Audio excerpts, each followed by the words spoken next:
Assalamualaikum warahmatullahi wabarakatuh. Perkenalkan, kami dari kelompok 10 beranggotakan Muhammad Saif Muammar, kemudian Hifir Hafiz Zafarahia, dan yang ketiga ada Nur Hafiz Al-Latifah.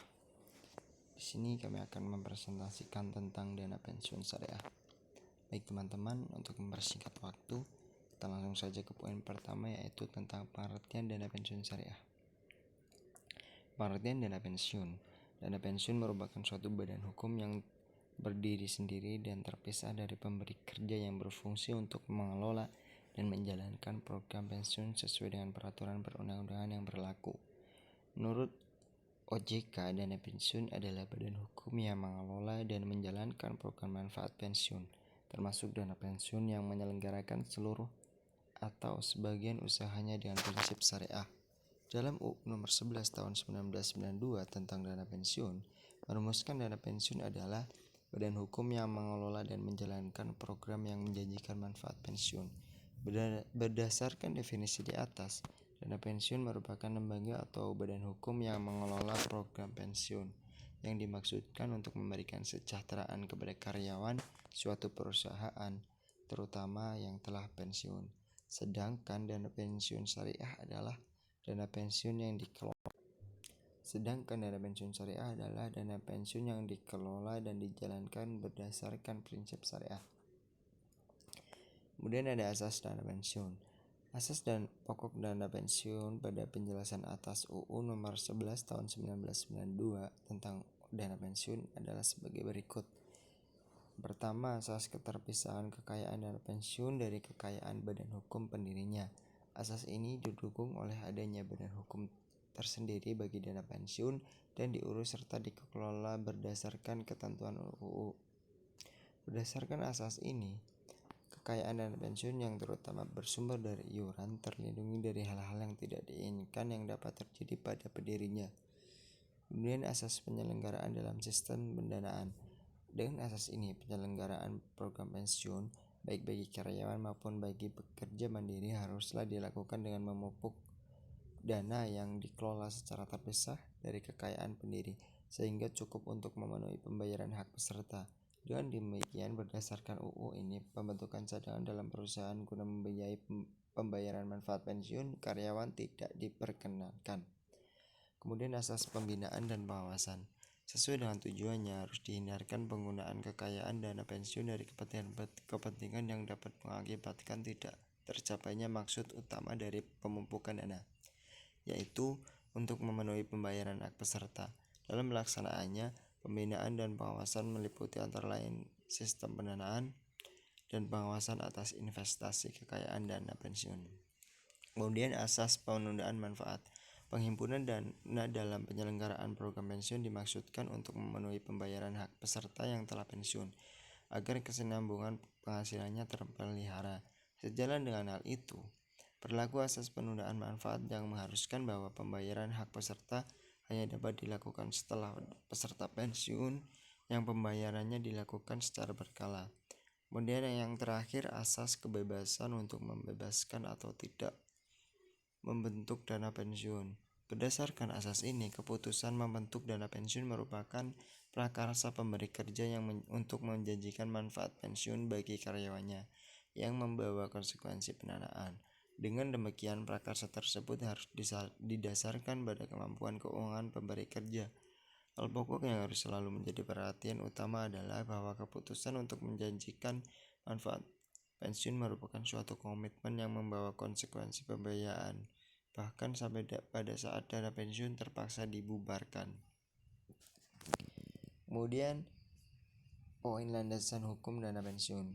Dasar hukum UU 11 tahun 1992 tentang dana pensiun adalah sebagai berikut. Yang pertama, pasal 5 ayat 1, kemudian pasal 20 ayat 1, kemudian pasal 27 ayat 2, dan pasal 33 ayat 1 UU Undang-Undang Dasar 1945.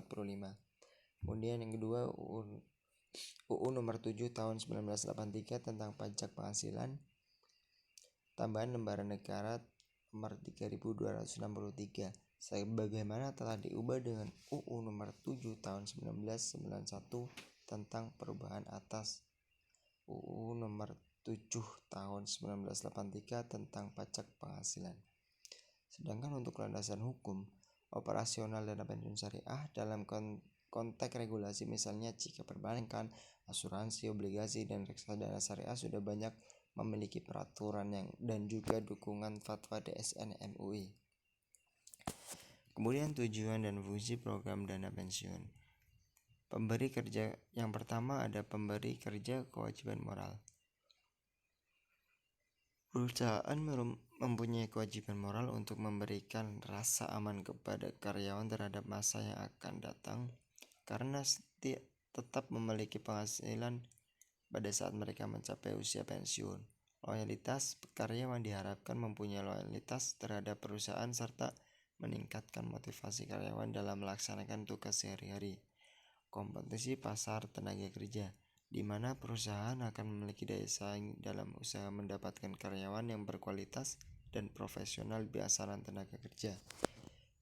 Memberikan penghargaan kepada karyawannya yang telah mengabdi terhadap perusahaan agar di usia pensiun karyawan tersebut tetap dapat menikmati hasil yang diperoleh setelah bekerja di perusahaannya, dan meningkatkan citra perusahaan di mata masyarakat dan pemerintah. Yang kedua, karyawan. Rasa aman bagi karyawan terhadap masa yang akan datang karena tetap memiliki penghasilan pada saat mereka mencapai usia pensiun. Kompensasi yang lebih baik yaitu karyawan mempunyai tambahan kompensasi meskipun baru bisa dinikmati pada saat mencapai usia pensiun atau berhenti bekerja.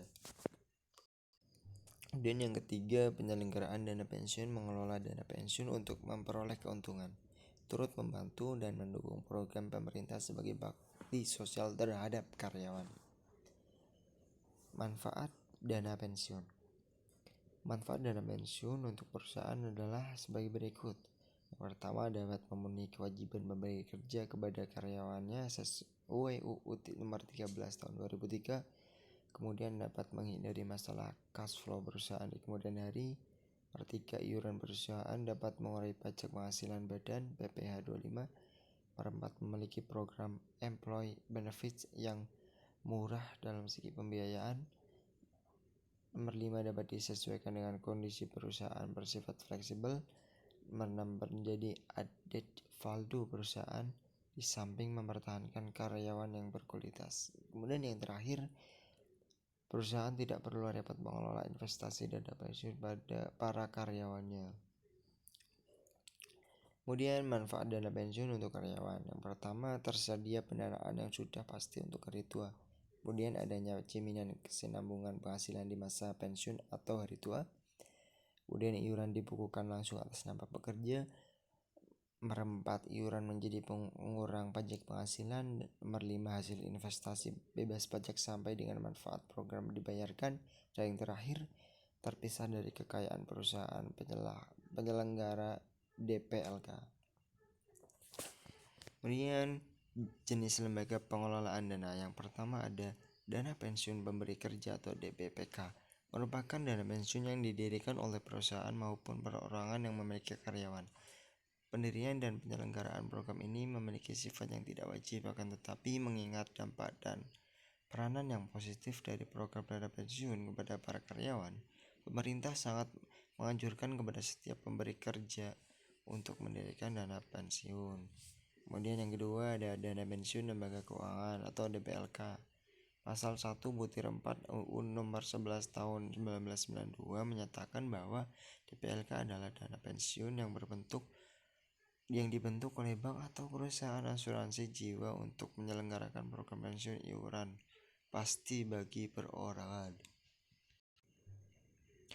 Bank yang diperkenankan untuk mendirikan dana pensiun hanyalah bank umum dan perusahaan asuransi jiwa. DPLK dibentuk secara terpisah dari bank atau perusahaan asuransi jiwa yang bersangkutan dan terpisah pula dari dana pensiun pemberi kerja yang mungkin didirikan oleh bank atas perusahaan asuransi jiwa tersebut. Program ini terutama diperuntukkan bagi para pekerja mandiri atau perorangan, misalnya dokter, pengacara, pengusaha yang bukan merupakan karyawan dari lembaga atau orang lain. Di samping kedua jenis dana pensiun di atas, ada juga jenis dana program pensiun itu sendiri. Program pensiun tersebut yang umumnya di perusahaan swasta dan perusahaan milik negara maupun bagi karyawan pemerintah terdiri dua jenis sebagai berikut. Yang pertama itu ada program pensiun manfaat pasti PPMP, merupakan program pensiun yang memberikan formula tertentu atas manfaat yang akan diterima peserta pada saat mencapai usia pensiun. Penetapan ini didasarkan pada formula tertentu yang ditetapkan pada peraturan dana pensiun. Dari sisi karyawan atau perusahaan atau peserta, program pensiun manfaat pasti akan lebih menarik sebab manfaat pensiun yang diterimanya akan mendekati jumlah penerimaan gaji terakhir yang ia peroleh. Dari sudut pandang pemberi kerja, yang terjadi adalah sebaliknya. Kemudian yang kedua, program pensiun iuran pasti PPIP. Dalam Undang-Undang PPIP didefinisikan sebagai program pensiun yang iurannya ditetapkan dalam peraturan dana pensiun dan seluruh iuran serta hasil pengembangannya dibukukan pada rekening masing-masing peserta sebagai manfaat pensiun. Dalam program ini, besarnya iuran peserta dapat ditetapkan terlebih dahulu, tetapi hasilnya atau manfaat pensiun yang akan diperolehnya belum dapat diketahui sebab hal tersebut akan sangat bergantung pada lamanya seorang menggiur dari hasil pengembangan iuran tersebut. Kemudian poin selanjutnya ada mekanisme dana pensiun lembaga keuangan syariah. Prosedur yang harus dilalui oleh peserta program DPLK syariah umumnya adalah peserta merupakan perorangan atau badan usaha, kemudian usaha minimal 18 tahun atau telah menikah, kemudian mengisi formulir pendaftaran kepesertaan DPLK syariah, kemudian iuran bulanan dengan minimum jumlah tertentu, misalnya 100.000, menyerahkan kopian kartu identitas diri dan kartu lembaga, kemudian membayar biaya pendaftaran, kemudian membayar iuran tambahan berupa premi bagi peserta program dana pensiun plus asuransi jiwa, dan yang terakhir memenuhi semua akad yang ditetapkan oleh DPLK Syariah. Umumnya produk dana pensiun ditawarkan oleh DPLK Syariah menawarkan produk pensiun dengan konsep tabungan dan produk pensiun plus asuransi jiwa. Karakteristik produk dana pensiun dengan konsep tabungan antara lain berbentuk setoran tabungan dengan jadwal penarikan diatur dalam ketentuan. Kemudian selama masa kepesertaan tidak dilindungi oleh asuransi jiwa, manfaat pensiun sebesar total iuran dan hasil investasinya. Kemudian masuk poin selanjutnya, ada keunggulan penggunaan dana pensiun lembaga keuangan syariah.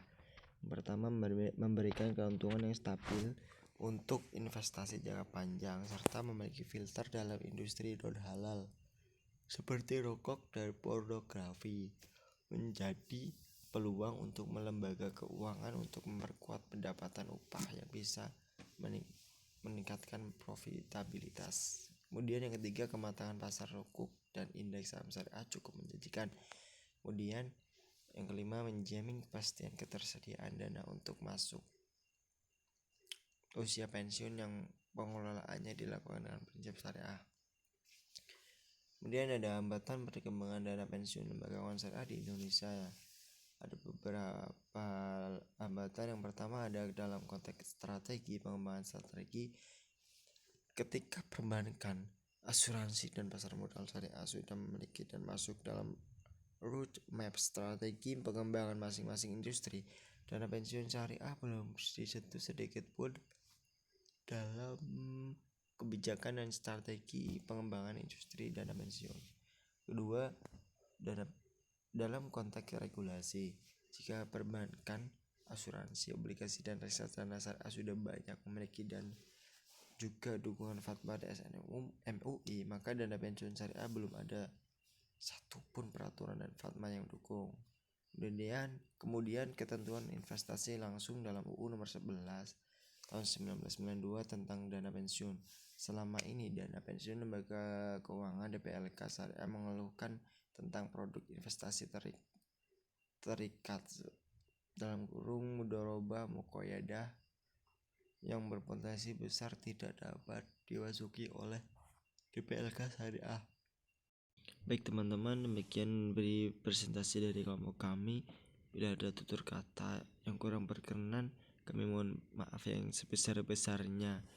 Semoga bermanfaat. Untuk selanjutnya, untuk pertanyaan atau komentar bisa di kolom komentar di GCR. Baik, terima kasih. Wassalamualaikum warahmatullahi wabarakatuh.